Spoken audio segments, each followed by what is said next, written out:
多人蜂擁而上，咁我覺得都好神奇，因為我覺得我細個嘅時候已經開始，我諗每一個女仔嘅夢想都好希望可以好似小忌廉咁樣。可以識得魔法啦，識得變身啦，同埋可以係站在呢個一個小舞台上面表演咁樣。今次係咪就係第一次咧，真真正正咧喺公眾傳媒面前唱歌咧？係啊，其實我又唔係好緊張。點解咧？因為我覺得可以即係做到自己中意做嘅嘢係好開心。咁我覺得相信同埋我着咗呢一件衫之後，我變咗小忌廉。咁小忌廉唔會怯場㗎嘛，咁所以我就覺得咦，我又唔會好緊張咁樣咯。咁同你講講咧，其實點解你會揾咧伊田啦？今日幫我哋做小忌廉唱呢個歌咧，係最大原因，因為咧其實小桃咧喺變身前咧係一個咧好平凡嘅人嚟嘅，係一個咧學生嚟嘅。咁變身之後咧先至成為歌手啦，成為大家嘅偶像啦咁樣樣。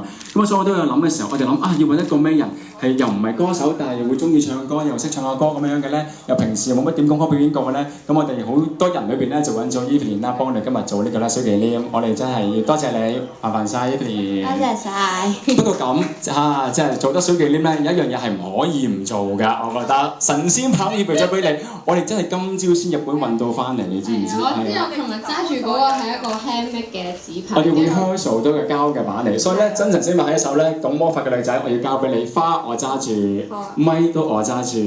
要講。要講就語你自己講，好你自己講。好，我俾個位，可唔可以擺開袋？唔好意思啊。我有研，棘親嚟㗎唔係，係啊。sorry。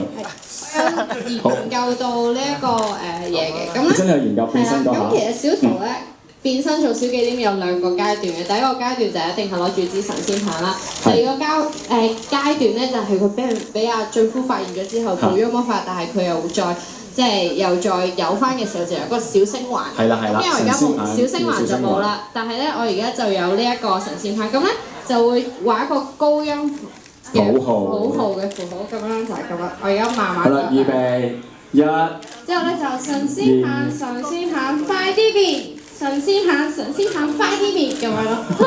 會唔會太快？可唔可以嚟多次慢啲嘅？快啲變咯，佢次次都講時間嘅，你知唔知啊？預備啦！今次我數3聲就先開始啊！好，大家記住預備，1、2、3。神仙棒，神仙棒快啲變，神仙棒，神仙棒快啲變咁樣。好，我俾掌聲佢啦。因為我原本咧，我哋問咗佢一次，你會變身？唔係啩？我真係要變一次身。我係我真神仙棒俾你嘅咧，我哋先叫得佢咧，可以同我哋變身。好，麻煩晒，我哋企埋一邊先。我哋因為咧有下一個儀式要做嘅。